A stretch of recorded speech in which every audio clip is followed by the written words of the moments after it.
কৃতদাস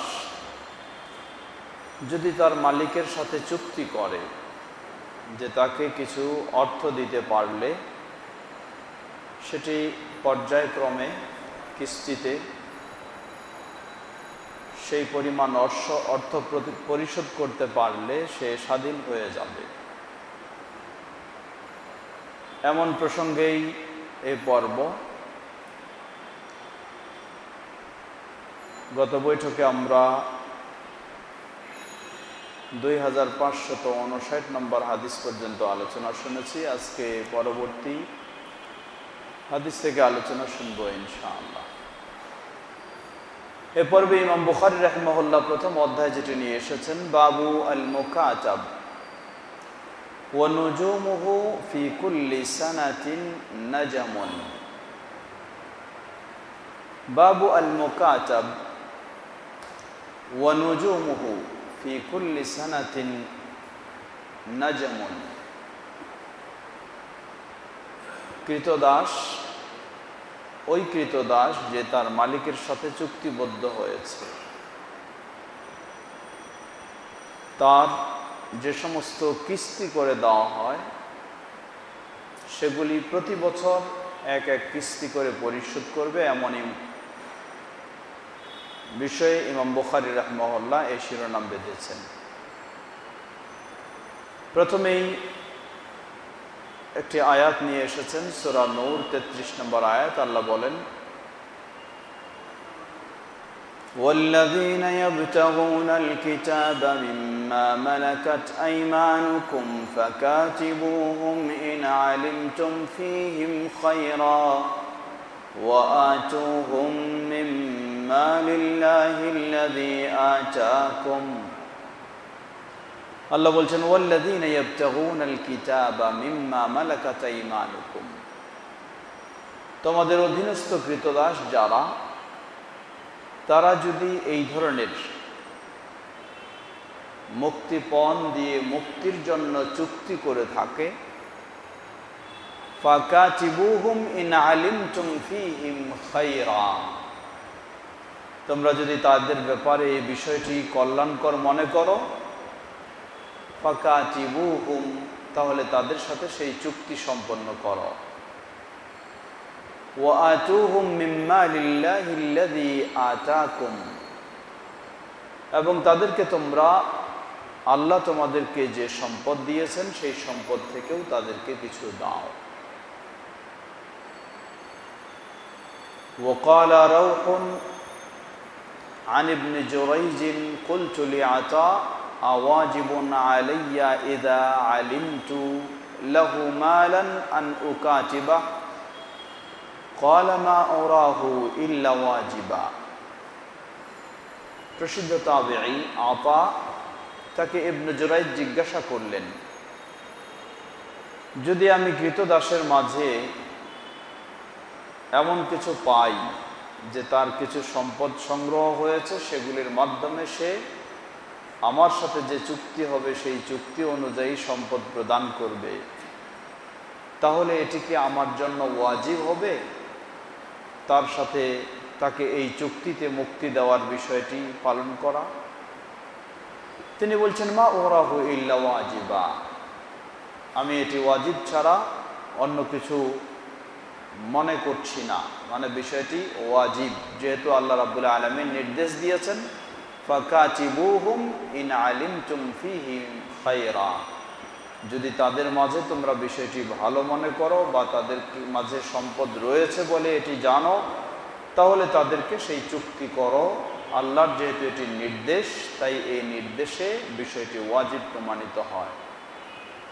ওয়াকাল আমর ইবনে দিনার কুলতু লিআতা আতা'থুরুহু আন আহাদিন ক্বালা লা ثم أخبرني أن موسى بن أنس أخبره أن سيرين سأل أنسا المكاتبة وكان كثير المال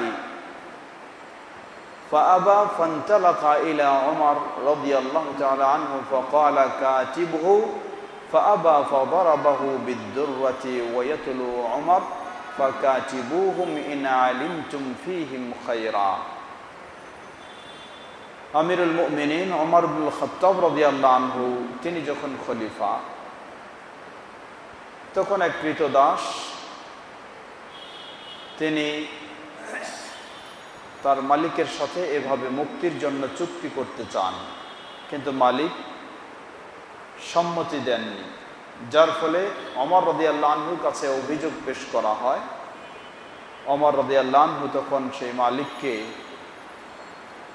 তিনি শাস্তি প্রদান করেন এবং বলেন যে আল্লাহ যেখানে বলছেন ফাকাতিবুহুম ইন আলিমতুম ফীহিম খায়রা, আল্লাহ যেখানে নির্দেশ দিচ্ছেন যদি তাদের মাঝে ভালো দেখা যায় বা সম্পদ আছে বলে জানা যায়, তাহলে তোমরা তাদের সাথে এই চুক্তি করো, তাহলে কেন তুমি সেই চুক্তি করছো না, এই মর্ম বলে এই আয়াত পেশ করে ওমর রাদিয়াল্লাহু তাআলা আনহু তাকে শাস্তি প্রয়োগ করেছেন।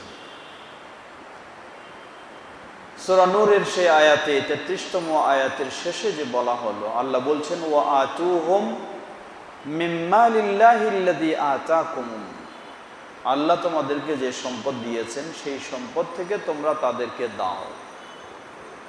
এর অর্থ হচ্ছে সূরা তাওবা ৬০ নম্বর আয়াতে আল্লাহ সুবহানাহু ওয়া তাআলা যাকাত বন্টনের খাত উল্লেখ করেছেন।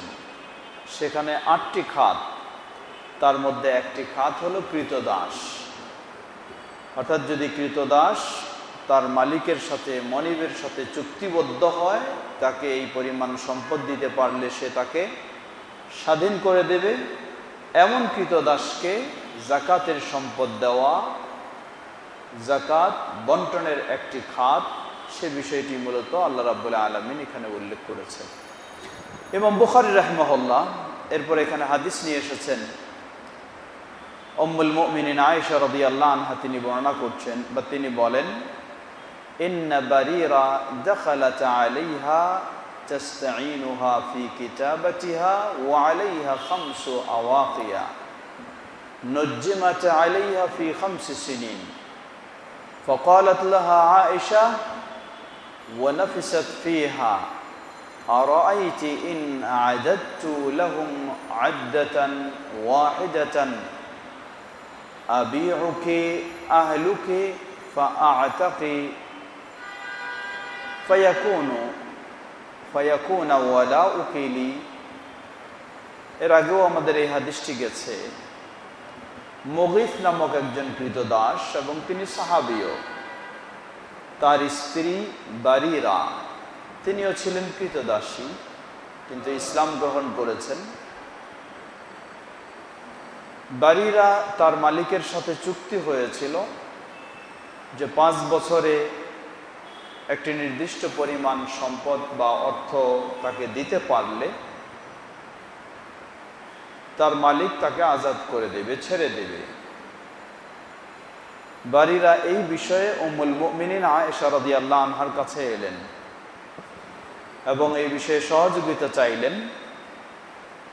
আয়েশা রাদিয়াল্লাহু আনহা বারিরাকে জিজ্ঞাসা করলেন, ঠিক আছে, তোমার 5 বছরের জন্য অপেক্ষার প্রয়োজন নেই, আমি যদি সবগুলি একসাথেই তোমার জন্য প্রস্তুত করতে পারি, তাহলে কি তোমার মালিক এই শর্তে তোমাকে বিক্রি করবে? আমি কিনে নেব, তোমাকে কিনে নিয়ে আমি তোমাকে আজাদ করব। কিসে শর্ত? যে আমি তোমাকে কিনে নিয়ে আজাদ করে দিলে, স্বাধীন করে দিলে, তোমার যে পরবর্তীতে সম্পদ হবে সেটির ওয়ারিস আমি হব। فذهبت بريرة إلى أهلها فعرضت ذلك عليهم فقالوا لا। বারিরা তখন তার মালিকের কাছে গেলেন, গিয়ে বললেন যে আমি এই প্রস্তাব পেয়েছি উম্মুল মুমিনিন আয়েশা রাদিয়াল্লাহু আনহার কাছ থেকে, কিন্তু শর্ত হলো এই যে তিনি আমাকে কিনে নিয়ে আজাদ করে দিলে পরবর্তীতে আমি যে সম্পদের মালিক হব সেটির ওয়ারিস তিনি হবেন। তার মালিক সেটিকে অস্বীকার করে যে না, এটি আমি মানতে রাজি নই। সে নিজেই অর্থাৎ মালিক আজাদ করে দেওয়ার পরেও সে বারিরার ওয়ারিসি সম্পদের মালিক হওয়ার দাবি করে। ইল্লা আন ইয়াকুনা লানাল ওয়ালা, মালিক বলে যে যদি এই শর্ত ঠিক থাকে যে তোমার পরবর্তী সম্পদের ওয়ারিস আমি হব, এই শর্ত ঠিক থাকলে আমি রাজি আছি, যদি এটা না ঠিক থাকে তাহলে রাজি নেই। قالت عائشة فدخلت على رسول الله صلى الله عليه وسلم فذكرت ذلك له فقال لها رسول الله صلى الله عليه وسلم اشتريها فاعتقيها। উম্মুল মুমিনিন আয়েশা রাদিয়াল্লাহু আনহা বলছেন, বারীরা যখন তার মালিকের কাছ থেকে সে তথ্য এনে আমাকে দিল যে না রাজি নয়, আমি তখন রাসূল সাল্লাল্লাহু আলাইহি ওয়াসাল্লামের কাছে গেলাম বা রাসূল সাল্লাল্লাহু আলাইহি ওয়াসাল্লামের কাছে বিষয়টি জানালাম যে আমি এই প্রস্তাব দিয়েছি বারীরাকে তার মুক্তির জন্য, কিন্তু বারীরার মালিক এই প্রস্তাবে রাজি হয়নি, বরং ভিন্ন রকম শর্ত দিয়েছে। রাসূল সাল্লাল্লাহু আলাইহি ওয়াসাল্লাম যখন উম্মুল মুমিনিন আয়েশা রাদিয়াল্লাহু আনহাকে বললেন ইশতারিহা ফাআতিকিহা, বললেন হে আয়েশা তুমি বারীরাকে কিনে নাও, কিনে নিয়ে তাকে তুমি আজাদ করে দাও। ফাইন্নামাল ওয়ালাউ লিমান আ'তাকা, কারণ শরীয়তের বিধান হলো যে যাকে আজাদ করে দেবে কিনে নিয়ে, অথবা যদি সে মালিকও হয়ে থাকে আজাদ তাকে করে দেয়, তাহলে আজাদ করে দেওয়ার বিনিময়ে ওই কৃতদাস পরবর্তীতে যে সম্পদের মালিক হবে সেই সম্পদের ওয়ারিস যিনি আজাদকারী তিনিই হবেন। এটা ইসলামের বিধান। সুতরাং বারীরার মালিক যে শর্তই দেখ না কেন সেটি গ্রহণযোগ্য নয়, তুমি বারীরাকে ক্রয় করে তুমি আজাদ করে দাও। ثم قام رسول الله صلى الله عليه وسلم فقال ما بال رجال يشترون شروطا ليست في كتاب الله ليست في كتاب الله من اشترط شرطا ليس في كتاب الله فهو باطل شرط الله أحق وأوثق। বিষয়টাকে কেন্দ্র করে রাসূল সাল্লাল্লাহু আলাইহি ওয়াসাল্লাম সাধারণ জনগণের সামনে এই বিষয়ে একটু সতর্ক করলেন। তিনি সবার সামনে দাঁড়ালেন, দাঁড়িয়ে তিনি সংক্ষিপ্ত বক্তব্য দিলেন। তিনি বললেন মা বালু রিজালিন ইয়াশতারিতুনা শুরুতান লাইসাত ফি কিতাবিল্লাহ, কি হলো মানুষের এমন কিছু তারা শর্ত দেয় যেই শর্তগুলি আল্লাহর কিতাবে নেই, কেন মানুষেরা এই কাজ করছে? তারপর বললেন জেনে রাখো মান ইশতারাতা শারতান লাইসা ফি কিতাবিল্লাহি ফাহুয়া বাতিল, কেউ যদি এমন কোনো শর্ত করে থাকে যেই শর্ত আল্লাহর কিতাবে নেই, ফাহুয়া বাতিল, সেটি বাতিল শর্ত বলে গণ্য হবে। বরং আল্লাহ সুবহানাহু ওয়া তাআলার শর্তই হলো বাস্তব শর্ত এবং সেটি গ্রহণযোগ্য শর্ত। এই হাদিস থেকে কতগুলি বিষয় জানা যাচ্ছে, সেগুলির মধ্যে মূলত ইমাম বুখারী রাহিমাহুল্লাহ যে উদ্দেশ্যে এখানে নিয়ে এসেছেন,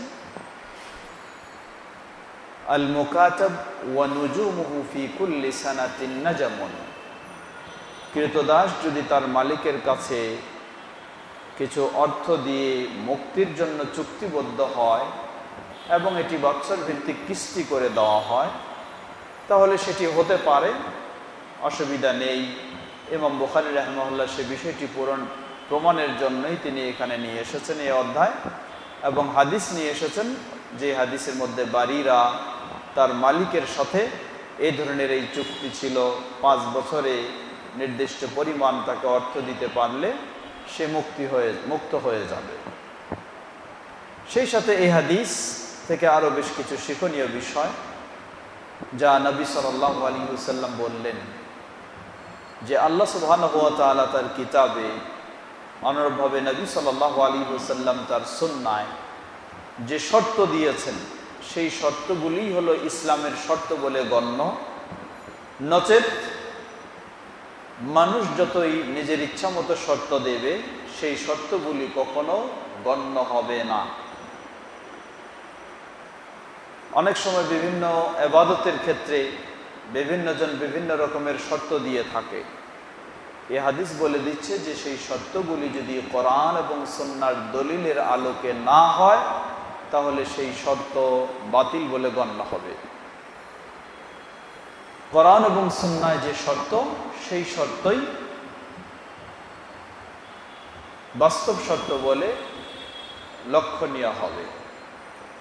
উদাহরণস্বরূপ ধরে নেন, যেমন হাদিস, সহিহ হাদিসে প্রমাণিত, আলী রাদিয়াল্লাহু আনহু তিনি বলেন যে ইসলাম যদি যুক্তির আলোকে হতো তাহলে একজন মানুষ মোজা মাসহে করার সময় পায়ের পিঠ মাসে না করে পায়ের তলা নিচের অংশটাই মাসে করা দরকার ছিল। কারণ ময়লা লাগলে তো নিচেই লাগবে, উপরে নয়। কিন্তু রাসূল সাল্লাল্লাহু আলাইহি ওয়াসাল্লাম মোজা মাসহের নিয়ম দিয়েছেন পায়ের উপরের অংশটা নিচের অংশ নয়। সুতরাং এখানে অন্য কোনো শর্ত দেখিয়ে বা যুক্তি দেখিয়ে নিচেরটাকে মাসহে করতে বলার কোনো সুযোগ নেই, যেহেতু ইসলামে সেই বিধান নেই। এই ধরনের যে কোনো বিষয়ের ক্ষেত্রে, বহু কিছু বিষয়ের ক্ষেত্রে রয়েছে, সেখানে শর্ত যদি শরীয়ত দিয়ে থাকে যা কোরআন এবং সুন্নাহয় প্রমাণিত, তাহলে সেই শর্তই গ্রহণযোগ্য হবে। আর যদি প্রমাণিত না হয় তাহলে সেই শর্ত বাতিল বলে গণ্য হবে। আল্লাহু তাআলা আ'লাম। এরপরে ইমাম বুখারী রাহিমাহুল্লাহ অধ্যায় নিয়ে এসেছেন, বাবুন মা ইয়াজুজু মিন শুরুতিল মুকাতাবি ওয়া মান ইশতারাতা শারতান লাইসা ফি কিতাবিল্লাহি ফিহি কিতাবিল্লাহ ফিহি আন ইবনে উমর আনিন নবী সাল্লাল্লাহু আলাইহি ওয়াসাল্লাম। অধ্যায় হচ্ছে মা ইয়াজুজু মিন শুরুতিল মুকাতাব। কেউ যদি কোনো কৃতদাস আজাদ করতে চায় বা কোনো কৃতদাস তার মালিকের সাথে আজাদের মুক্তির কিছু চুক্তি হয়, তাহলে সেই চুক্তির সময় কি শর্তগুলি দেওয়া বৈধ হবে আর কি শর্ত দেওয়া বৈধ হবে না। কেউ যদি এমন কিছু শর্ত দিয়ে থাকে যেই শর্তগুলি কিতাবুল্লাহ, কোরআনুল কারীম বা হাদিসে নেই, তাহলে সেই শর্তর বিধান কি হবে? আমরা আগের হাদিস থেকেই বুঝেছি। মূলত ইমাম বুখারী রাহিমাহুল্লাহ সেই হাদিসটিকে আবার এখানে নিয়ে এসেছেন, যদিও শব্দের কিছুটা পরিবর্তন রয়েছে, কিন্তু সেই হাদিস দিয়েই তিনি বোঝাচ্ছেন। এখানে এই হাদিসের মধ্যে সর্বশেষে কিছু শর্ত রয়েছে, শব্দ বেশি রয়েছে। আল্লাহ রাসূল সাল্লাল্লাহু আলাইহি ওয়াসাল্লাম বললেন, মা বালু উনাসিন ইশতারিতুনা শুরুতান লাইসাত ফি কিতাবিল্লাহ। মানুষের কি হলো, তারা এমন এমন কিছু শর্ত দিচ্ছে যেই শর্তগুলি আল্লাহর কিতাবে নেই। মান ইশতারাতা শারতান লাইসা ফি কিতাবিল্লাহি ফালাইসা লাহু। কেউ যদি এমন শর্ত দিয়ে থাকে যে শর্ত আল্লাহর কিতাবে নেই, তাহলে সেই শর্ত যথাযথ নয়। ওয়া ইন শারাতা মিআতা শারতিন মিআতা মাররাতিন শারাতুল্লাহি আহাক্কু ওয়া আওসাক।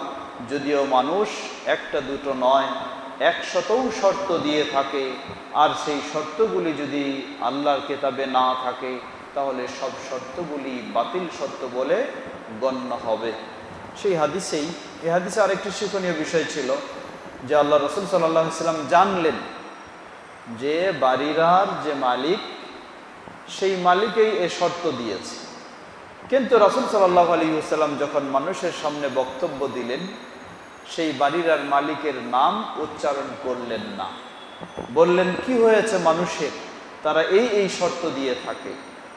এ থেকে একটি শিক্ষণীয় বিষয় হলো এই যে উন্মুক্ত বিষয়ে কখনো সাধারণত কোনো ব্যক্তির নাম উল্লেখ করে কিছু বলাটা উচিত নয়। সেগুলি আমভাবেই, অস্পষ্ট রেখেই সাধারণভাবে আলোচনা করা উচিত। যখন কোনো ব্যক্তির বিশেষভাবে এসে যায় এবং সেটি পার্সোনালভাবে হয়, সেটি আলাদা বিষয়। এজন্য হাদিসেও এসেছে যেটি নসিহা বলা হয়, মানুষকে উপদেশ দেওয়া বা মানুষের কল্যাণ কামনা করা। প্রসিদ্ধ তাবেঈ ইমাম হাসান বসরি রাহিমাহুল্লাহ তিনি বলেন, ইদা আ'লানতা ইদা আসরারতা ফানাসাহতা ওয়া ইদা আ'লানতা ফাআইয়ারতা। যদি তুমি কাউকে তার দোষ ত্রুটিগুলি তাকে আড়ালে ব্যক্তিগতভাবে বলে থাকো, এটি হচ্ছে তার জন্য নসিহত, তাকে উপদেশ দেওয়া বা সংশোধনের জন্য বলা। ওয়াইদা আ'লানতা ফাআইয়ারতা, আর যদি তুমি মানুষের সামনে তার কথাগুলি তুলে ধরো, ফাআইয়ারতা, তাহলে তুমি যেন মানুষের সামনে তাকে তুচ্ছ তাচ্ছিল্য করেছো, লজ্জিত করেছো, অপমানিত করেছো, এটি নসিহত বলে গণ্য নয়।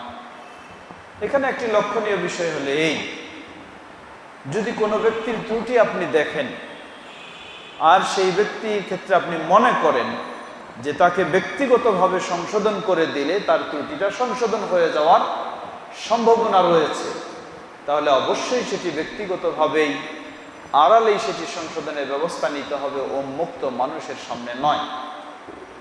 আর যদি কোনো এমন হয় কোনো ব্যক্তি সন্ত্রাসী টাইপ, ব্যক্তিগতভাবে তাকে কিছু সংশোধন করতে গেলে সে আপনার প্রতি আরো উল্টা আক্রমণ করবে, আপনাকেই বিপদে ফেলবে, তখন এই ধরনের বড় অন্যায়কারীর বড় অপরাধ থেকে নিজে মুক্ত হওয়ার জন্য, বাঁচার জন্য এবং জনগণকে সতর্ক করার জন্য সেটি অবশ্যই যথাযথ ক্ষেত্রে সেটিকে তুলে ধরাতে শরীয়তের বাধা নেই।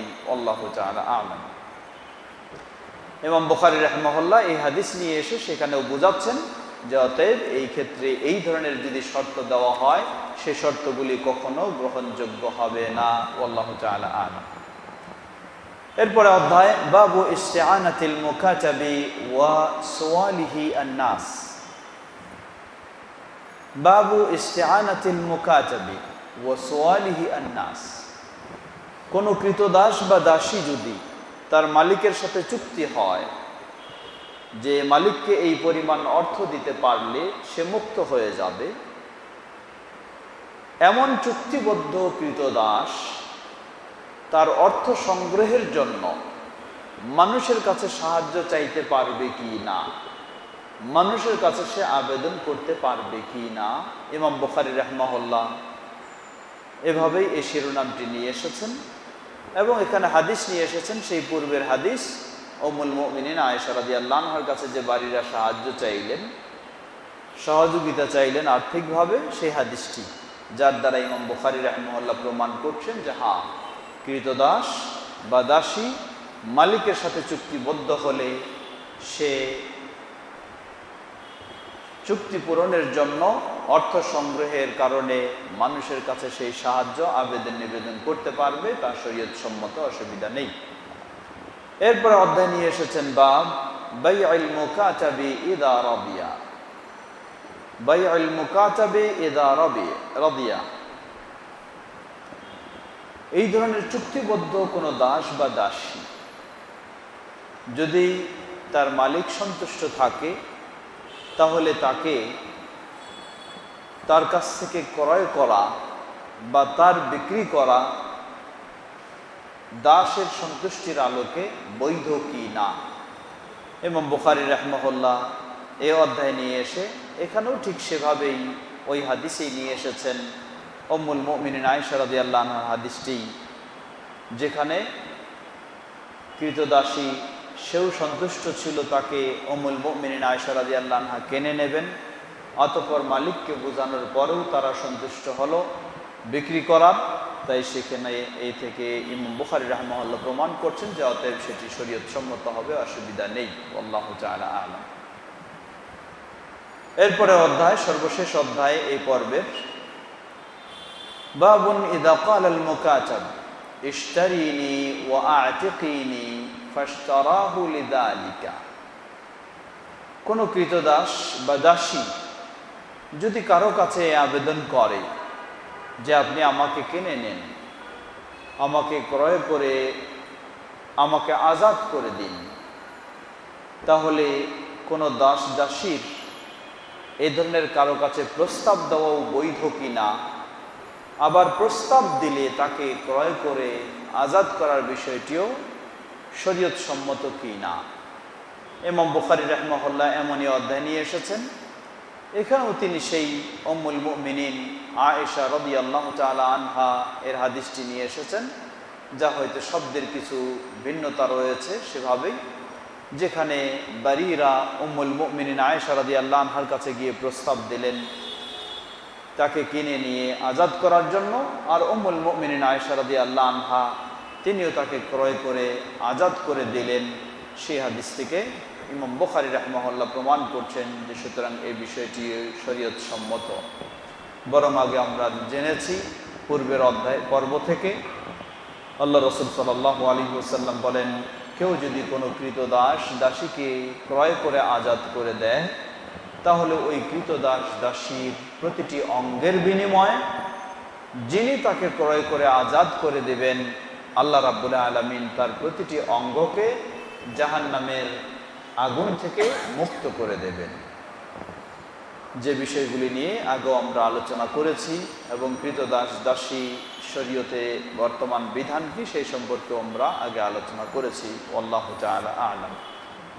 এরপরে নতুন একটি পর্ব শুরু হচ্ছে, কিতাবু আল হিবাতি ওয়া ফাদলিহা ওয়া তাহরিদি আলাইহা। কিতাবু আল হিবা, হেবা যা আমাদের বাংলা ভাষায় ব্যবহার হয়, হেবা মানে কোনো কিছু হেবা করা, দান করা। এখানে মূলত হেবা সাধারণ দান, সাদাকা অথবা কর্জ সব কিছুই এর মধ্যে এসেছে, বা উপহার। অতএব সেগুলি ও এর মর্যাদা বা ফজিলত সম্পর্কে এবং সেই বিষয়ে ইসলাম উদ্বুদ্ধ করেছে ইত্যাদি প্রসঙ্গেই এই পর্বটি। আমরা সেই পর্বটি আজকে শুরু না করে আগামী দিন আমরা শুরু করব ইনশাআল্লাহ।